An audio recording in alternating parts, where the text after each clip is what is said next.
Interphase Video presents Fairfield Today.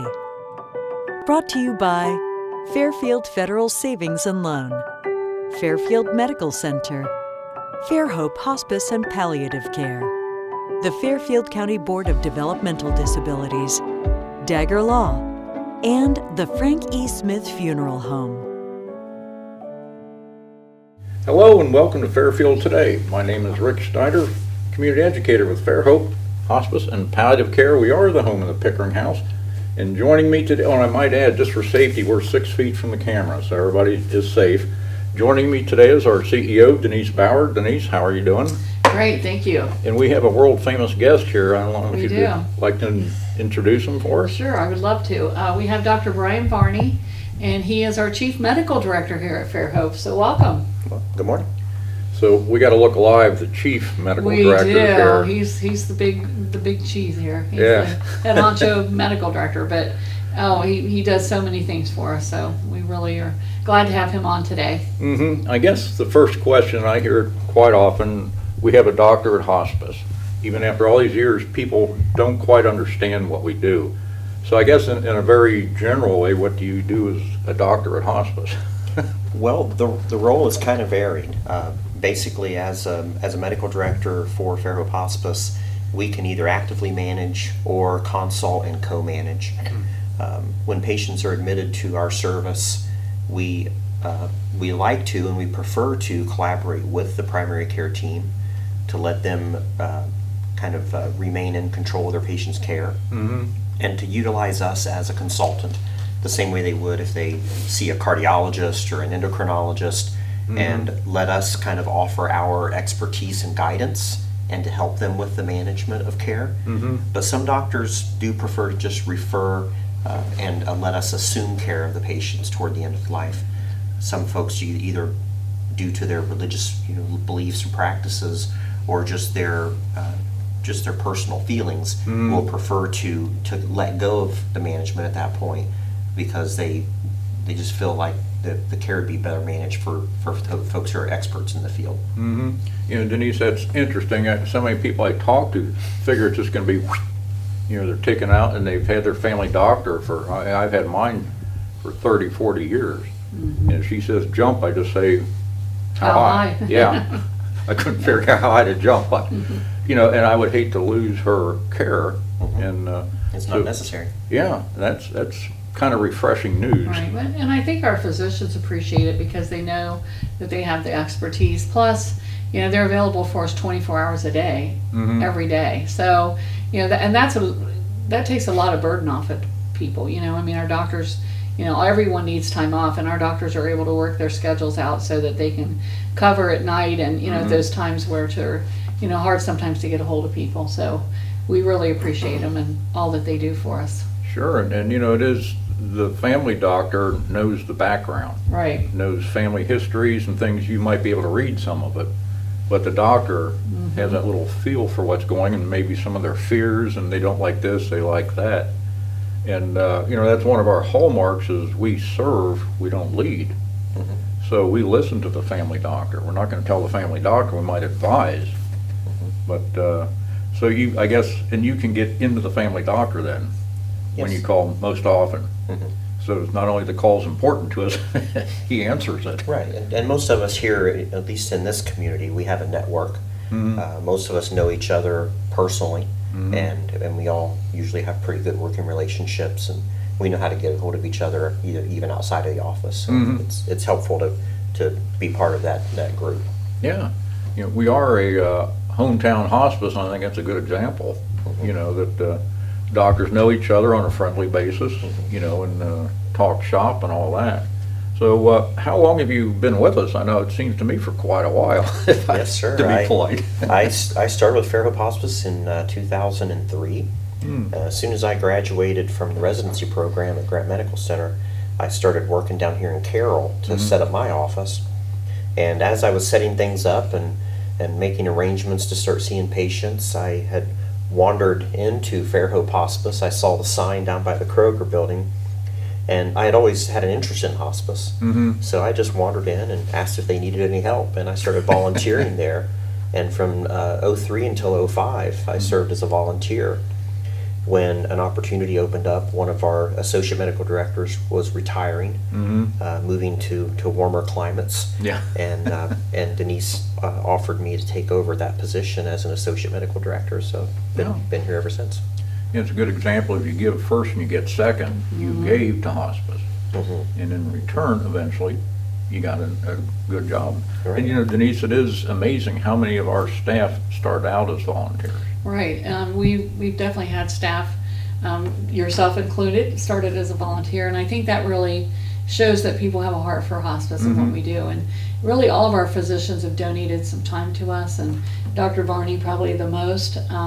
But over the years, you know, I guess that's a really good gauge as to, you know, if people really, you know, want to work here and you know, where their heart is, because, you know, this care requires, you know, a special kind of compassion, and it's really important to us to maintain that, and, you know, from the medical directors to all of our staff, really. So, you know, and Dr. Varney definitely has the heart for this care. Absolutely. He's helped us with so many initiatives. I mean, from building the Pickering House to, you know, helping with our palliative care program. He was the chief palliative care doctor at one time, weren't you? And, you know, helped us with that, which that was back in the early 2000s, Right. when we started that. So we've just, you know, done a lot of things over the years, and he's been very instrumental in our success here. So we want to thank him for that. Well, you know, you talk about have a heart for hospice. Most of what we do really is non-medical. You know, it's counseling, it's getting the family involved, talking about what's going on, talking about paperwork. You know, the social workers work with the DNR and everything. Our chaplains work with the spiritual end. You know, medical is there, but it's comfort measures. It is, and I do a lot of teaching, and when I talk to the students about what we do, whether it's medical students or resident physicians, I try to make it, you know, clear that what we do here isn't rocket science. There is some science to what we do, but there's a lot of art and a lot of just caring and compassion. You know, one of our previous associate medical directors, Dr. Tom Voyne, he referred to this location as a spiritual ICU. That was you know, pretty telling. And one thing, you know, I think of this as, this is not a job. This is sort of a calling or a mission. At our church that I used to attend out in New Lex, there was a sign over the door when you leave the sanctuary. The sign says, "You are now entering the mission field." And as a Christian, when you walk through those doors, you realize, I'm now to take what I know out and share it with the world. And I kind of feel like that same sign should be out here over top of the front doors on the way in. Because when you enter these doors, you're entering your mission field. You know, we ought to look at doing that even maybe over the employee entrance. Oh, yeah. That's a good idea. Remind me of that. We'll Yeah, have to, certainly. because I think that, you know, it kind of sets that tone. You know, it kind of gets everybody, Right. you know, You're ready. not on a job, you're on a mission. Right, and it gets everybody ready for that, you know, and I think that's great. So maybe we'll look at a little sign up there. Good idea. You know, that is true, and people know where I work. I don't know how many times, church, a store, or something else, people will come up and maybe ask a question, and if it takes 20 minutes, we'll talk for 20 minutes to talk about what we do. You know, it is interesting. Everybody knows about us, period, whether it's good or bad. They have heard hospice, and our staff overwhelms them. You know, we get thank you cards all the time. And it is interesting, we pass them around at our team meeting where the whole organization gets together, every field, and every staff member reads every card.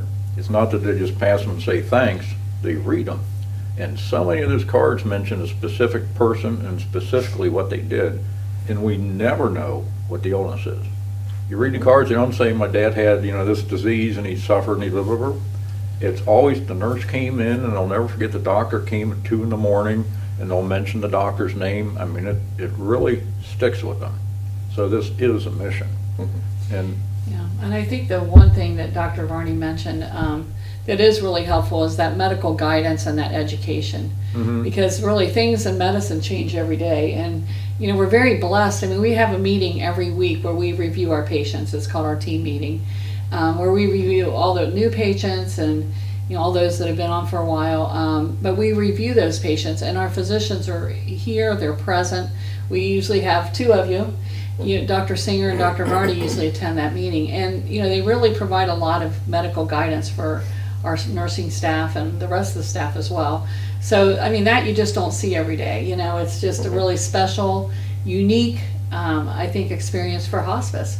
But I think when this program was set up, when Medicare even defined the regulations for it, they made it interdisciplinary, like you said, with your social work, your chaplain, volunteers, which, we're a little, Shy right now. yeah, we don't have the volunteers in the office, but there are some doing some behind the scenes work for us. But I think that truly is unique to hospice care, that true interdisciplinary team. And I know when Dr. Varney's brought guests, whether it be medical students or residents, they always seem to be really impressed with the way the team functions. I think that's really why at Fairhope we're so successful in our mission, is that interdisciplinary approach. In medicine, I honestly feel like the interdisciplinary approach is really the only way to practice medicine. However, it's so poorly utilized in most areas. I mean, every area, every scope of practice can use that. It just doesn't really lend itself to, say, gastroenterology on hospital rounds. But there are a few times in my training and my experience where I've seen it very well applied. And it's places like Children's Hospital, like up at the James with the bone marrow transplant team. Those groups really bring everybody together, the pharmacist, the doctor, the nurses, and everybody moves together as a unit when they go make rounds. And here, it's sort of the same thing, but all seated. We're all here in the room together. But the interdisciplinary team, the IDT approach, is the best way to practice medicine. And I think we do it very well here. We have, at our IDT meeting, we have the administrator, we have the doctors, we have the nurses, the social workers. Even at times we would include, the aides, and folks would come in and give input. And sometimes even someone from the community will ask to come in to share input. So during a time like that, for HIPAA reasons, we'll just shut everything else down, cover everything up, let that person come in and tell us what they need us to know, about a service or even one of the patients that we're providing care for. And just we're able to just bring all that together with that approach so that we can provide the best product possible. When you were saying that, I had forgotten all about it a few times, and we were at a different location. We used to be down that way.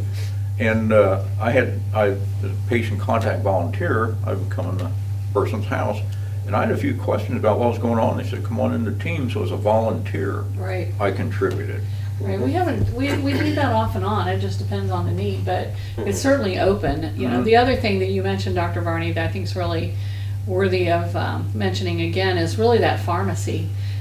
Because, with medications, and when we're looking at end of life and people have been on medicines for so long, what is really necessary and what is really for comfort for people. And, we're very blessed because we have a pharmacist available for us and a company that we use 24 hours a day, really. And, and actually our pharmacist sits in on our team meetings, which I don't know of a hospice really that happens on a weekly basis. So we're very, very fortunate to have, that input as well. That is interesting. I've been to the team meetings, and really as a community outreach, I need to know what we do, and it really is important to sit there and hear and watch everybody interact.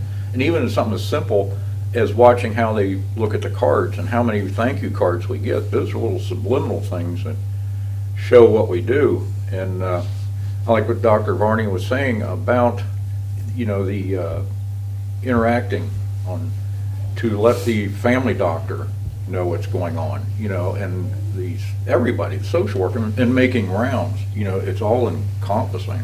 So it is a very nice way of doing it. And something else that team we're talking about, the pharmacist. I don't know how she does it. We're talking about 2 or 3 medications, and some of it is on their other illnesses. We can take care of them if they have other kidney disease, which isn't related. They can still pursue that. And she'll say, now if it take these medicines over here, you got to watch as this doesn't interact with that third thing. I can't even say the names of what they are, azoquinamine and everything else. And I'm going, wow, that is impressive. Yeah, but very knowledgeable. Yeah, but the fact is, and I guess when you do go to the specialist, I had an intestinal disease, I still have it, but I was going to all sorts of people, and I was hoping they were all talking, and sometimes they weren't. Or, the medications I was taking, they tried to. But with us, we're in contact with each, and having the pharmacist, I think is genius because she catches a lot of things. One thing when sitting in team, well, I can't believe it. They talk about illnesses, and somebody's got this other they're having some kind of problem. I remember one time everybody said they hadn't heard it, and Dr. Varney said, well, that's kind of rare, and there's only 2 known treatments, and the one treatment causes these side effects, but the other one does this and that. And well, you got, not only does he know the disease, which is very rare, you know the treatments, and not only know your treatments, you know the side effects. I just know what Band-Aids are, and that's about as far as it goes.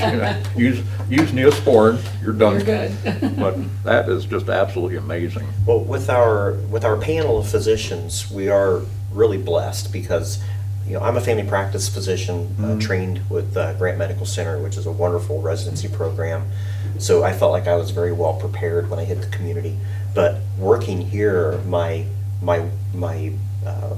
knowledge base has been enriched by my patients. Every time I've met someone new with something I've never heard of, I've taken time to read about that.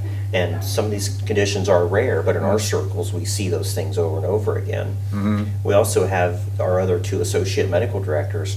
The assistant medical director is Dr. Barbara Singer, who is a holistic specialist, and she just has a wealth of knowledge for all those things that most of us never dabble with, all the natural and holistic remedies, and how you can safely integrate those into your care so that you don't cause problems with medications. And then we have Dr. Andrew Dag-Murray, who's an infectious disease specialist over here at Fairfield Medical Center, and he's our associate medical director. And so we have that just broad wealth of information and knowledge base and experience among the 3 of us. I mean, I don't know. I mean, we really do have a great team. Yeah. We have some support physicians. Of course, Gordon Snyder, Dr. Snyder's not been with us a lot through the pandemic, but he's helped us. And then we have a physician that we don't get to talk to a lot, but Dr. Sarah Bonza is a hospitalist at Fairfield Medical Center, and she helps us a little bit too. So it's nice. We have our core physicians, but we have other physicians that can help out too. So it works really well. And having the palliative care program, that works at Fairfield Medical Center in Hocking Valley, it's nice that the other physicians can kind of work there. Like Dr. Murray and Dr. Bonza are at the hospital a lot, so that works out great. So I mean, we just couldn't have a better team, really. But that core physician group that's available 24 hours a day to us is very valuable. And the thing that's great about it is the nurses feel comfortable calling you. I mean, these physicians are so collaborative in their approach that the nurses aren't like worried about calling them. So if there's a problem, that's why we can take such good care of our patients, because they respond quickly and they want to meet the needs. Right. Keep people at home. And we really can't discuss the clinical care team completely without also acknowledging our wonderful nurse practitioner team as well. Right. Our nurse practitioners help us a lot, and they're doing a lot of the palliative care, but they've also helped with some of the hospice face-to-face visits and things like that. So yeah, and we've done a great job. We've really increased our nurse practitioner team over the last couple of years.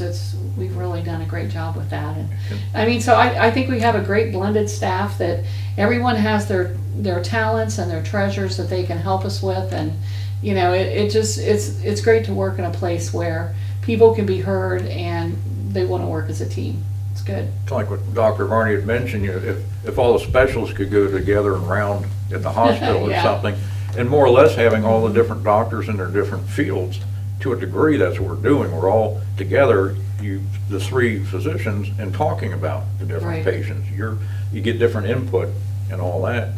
And, even, just off subject a little bit, the chaplains take in all spiritual belief systems. We're not restricted in that regard.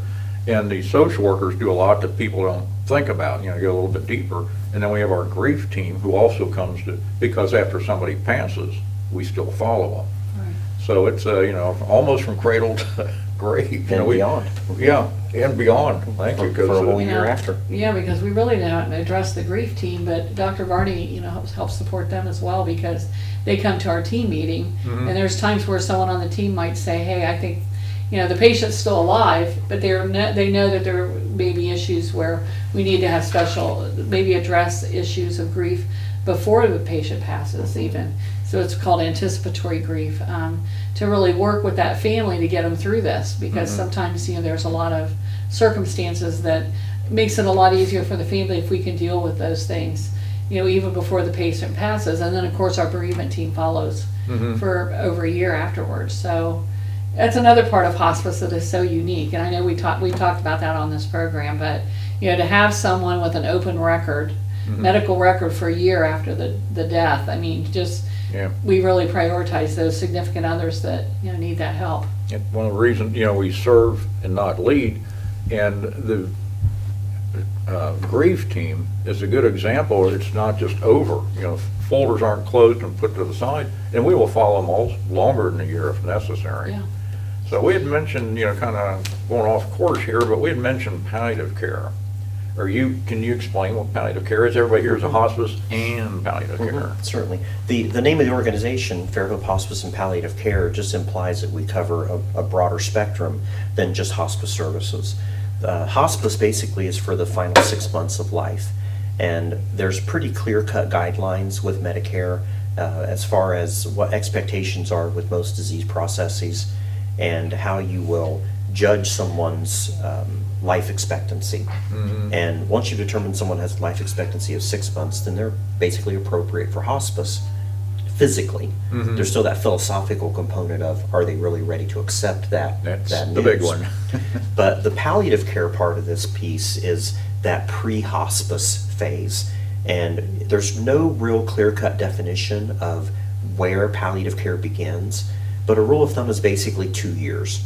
If you have about a 2-year life prognosis, then you're definitely ready to be talking about palliative care. We also kind of extend that to any truly life-limiting condition. So if you have a chronic disease that's going to severely limit your capabilities and basically continue to progress and eventually be a terminal situation, then you fall into that category of appropriate for palliative care consideration. Okay, and palliative is also like hospice in that you can revoke or sign off anytime you please. Right. The palliative care service is basically an advisory type service. We don't take a real active role yet. The hospice management, of course, we have nurses in there all the time, aides in there all the time. With the palliative care, it's more like a liaison at this point, where we're involved. We like to visit them monthly or so, and we give them information they need to make good decisions, and then we can interact with their primary care team and kind of help guide decision making along the way. We don't yet get into active management. That's something I probably see coming in the future. If the community is welcoming to that and accepting of that, it'll be a process you'll see develop over years where those palliative teams will take more of a hands-on active role and collaborate and co-manage with the primary care doctors. Okay, we had one of our nurses, Billy, on radio one time. It was interesting, and she was talking about how palliative care is such a good thing. It reduces hospital visits. It reduces a lot because a nurse comes in monthly and notices changes. Right. And it could be subtle, like the house used to be kept spotless, and now it's not. Shows a little bit of problems when they go to the doctor. They're all zippity-doo-dah, but they're withholding information, and when the nurse sees the condition and sees the lifestyle, and they don't change, but they just advise. Right. But, and something else Billy said, sometimes when she calls the doctor, she gets the doctor. Yeah. It's kind of nice to go around, the call's important to you, press 3 and all that, So, we do discuss palliative care, and it really is, and we have a pretty good census, I guess, on palliative care as well, getting people to sign on. But I think, again, and you had mentioned pre-hospice, there comes that word, but like we said, you can sign off at any time. Right. Yeah, the thing that's interesting with all this too, like Dr. Varney expressed, what we're looking at as a prognosis for hospice, but oftentimes people outlive that prognosis, and our doctors are doing, and the attending physicians are doing the best they can, but we just don't always know. And so if the patient continues to decline even on a slower level, we keep that patient on hospice. So we've actually had people on hospice for over a year. But our goal is to get them at that terminal stage, 6 months or less, if the disease runs its normal course. But not everyone runs the normal course, right? Right. But we still provide care for them. As long as we show that they're still appropriate, we do that. So sometimes it's just a little tricky for us. But yeah, we do have patients even on palliative that have been on a little longer. But our goal there is, like you said, a couple years or so to look at that. But yeah, we've had a lot of patients on the palliative program, and that's where really our physicians and our nurse practitioners are heavily involved. We kind of jokingly say that the patients don't always read the textbook, Yeah. so they don't know that they were supposed to have passed in 6 months' time. Yeah. So basically, it's just a matter of, it's an expectation, it's a prognosis, and everyone knows that prognostication is never perfect.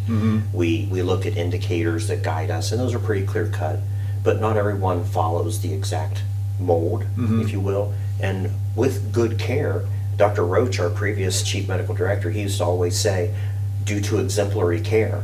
So if they're getting really good care above the standard, then of course they're going to live a little bit longer. And a lot of that care is up here. You know, they're reassured, they're Indeed calm. it is. Yeah, they don't have to go anywhere and all that. You know, we take care of them where they live. So there is a lot of difference going on with us as opposed to the cure. I always tell people we're not the last house on the block, we're on a whole different street. You know, we're just completely different. Right. A cul-de-sac. You know, the other thing is that it's worth mentioning is that we have had people get better. Oh, I mean, yeah. we've had people actually get better and sign off of hospice, you know, for, you know, miracles or just they've just improved their prognosis is limited then, and their lifestyle and their health is improved. So, you know, that's kind of a nice thing to see when that happens. No more sticking with needles. And, There you go. yeah, I like the idea we don't use a template. We just kind of do what the thing, people on the service would like.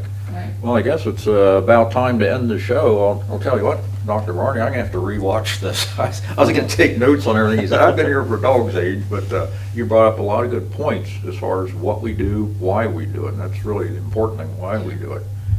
So Denise, I think we'll have to wrap this up, and maybe we'll do this again sometime. Sounds great. good. Thanks for having me. Sure. Well, I hope you've enjoyed today's show, and you know, I'd like to thank our guests, Dr. Varney and Denise Bauer. So we better get going. So remember, celebrate life. Interphase Video presents Fairfield Today.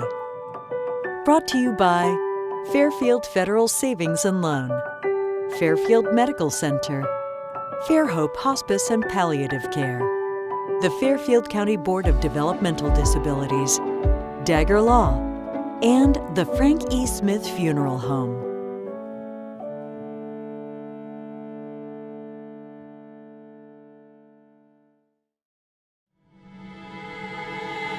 The moment that you're told that you have cancer, so many things were going through my mind. I had this pain that kind of doubled over, and FMC got me the help that I needed, so I ended up surviving. Fairfield Medical Center has helped me get through what was the hardest 6 months of my life. When I first came to Fairfield Medical Center, she was probably having an allergic reaction. They saved her life, and that's why she's here today. Dagger Law has been part of the Lancaster community for more than 110 years. This is where we live and work. You'll see us at festivals, sporting events, and all around town. We consider our clients as friends, and we walk alongside you through challenging times. Whether you're a growing business, a changing family, facing litigation, planning your future, or dealing with land issues, we're right here. We are local. We are trusted. We are experienced. Dagger Law.